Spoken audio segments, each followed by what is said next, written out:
A horse is considered bald-faced if, regardless of the body color of the horse, the white marking touches both nostrils in equal proportion and size and goes further down the superior lip, making contact with the marking on the inferior lip, where both markings meet in any way.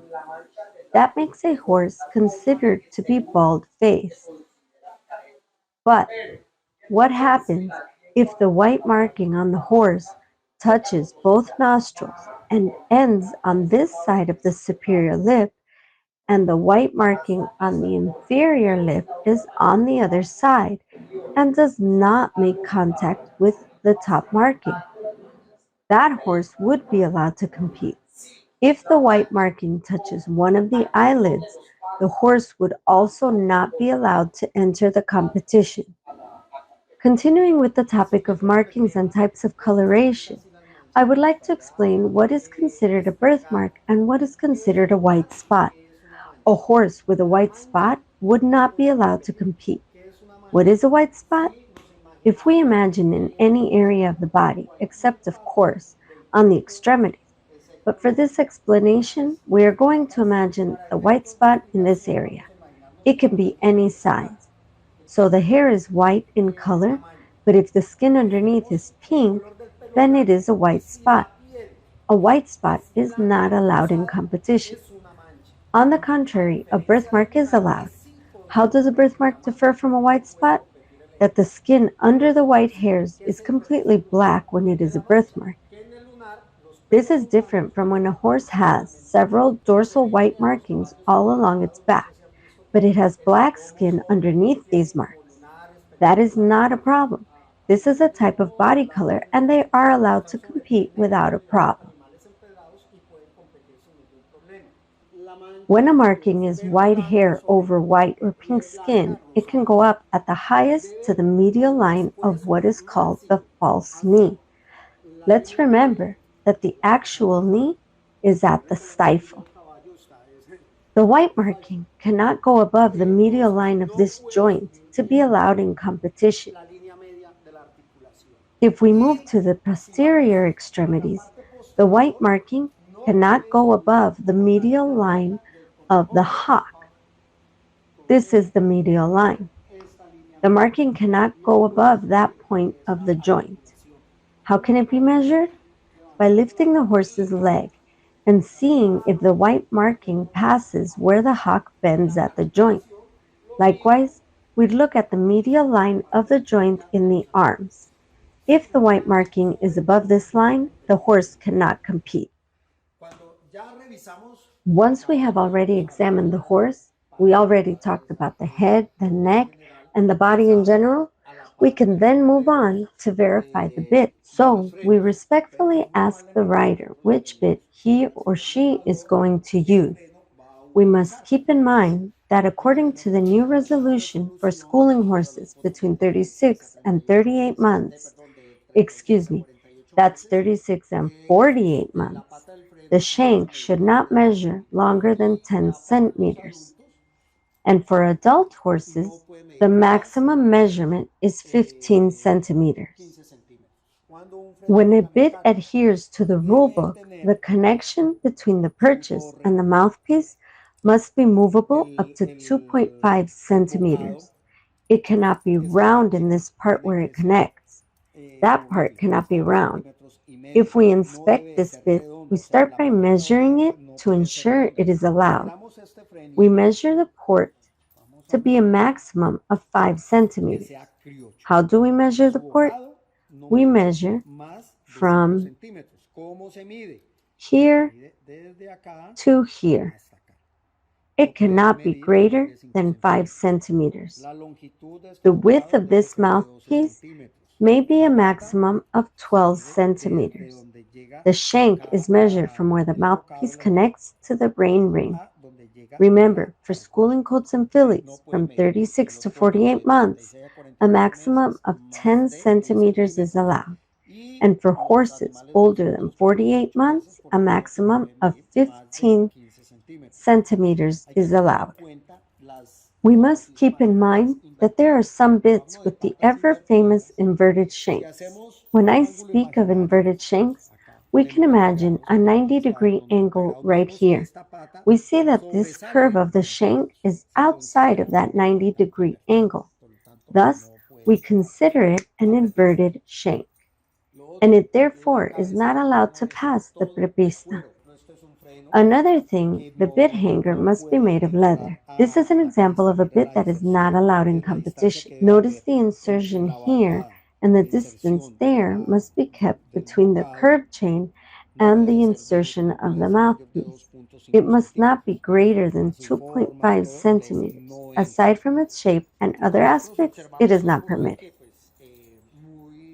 Nowadays, we observe that trainers and exhibitors have a vast array of working tools, but not all tools used for training comply with the regulations for a competition.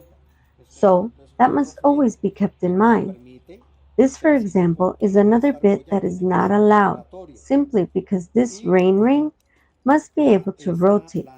Also, the insertion of the curved chain is movable, which is not allowed. Plus, it must have a maximum distance of 2.5 centimeters. This bit does not comply with the rulebook. I reiterate, much of the equipment trainers use to train their horses do not follow the regulations for the show ring.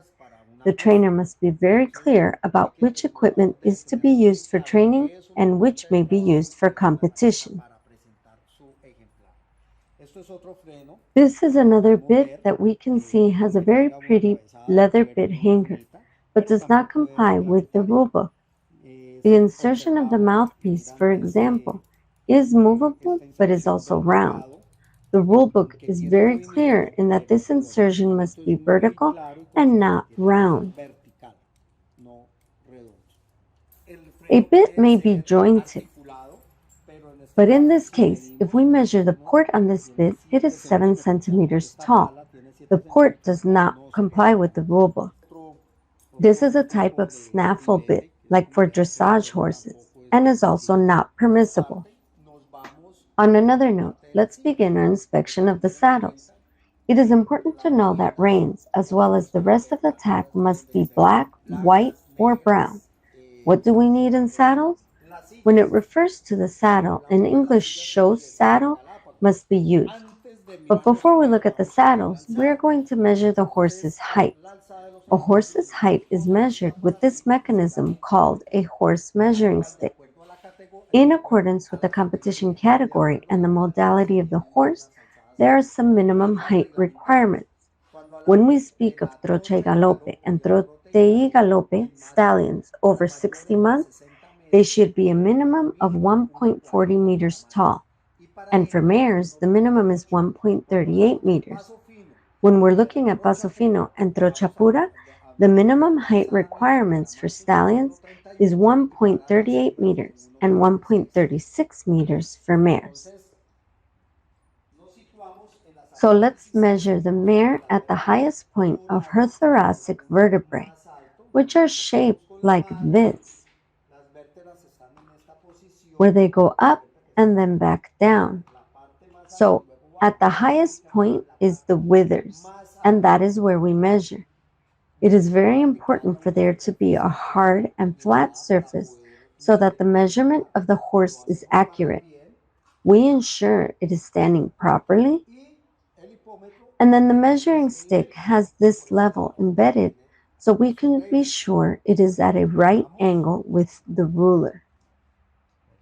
So we verify the tallest point, we verify the level, and as we can see, this horse measures 1.42 meters.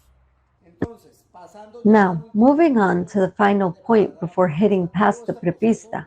Well, this entire process should be completed within 2 or 3 minutes, or a maximum of 5 minutes. We must now verify that the saddle pad, if it is made of neoprene, as is this one, it must be covered with fabric. This process of tacking up is, of course, done by the groomer or handler.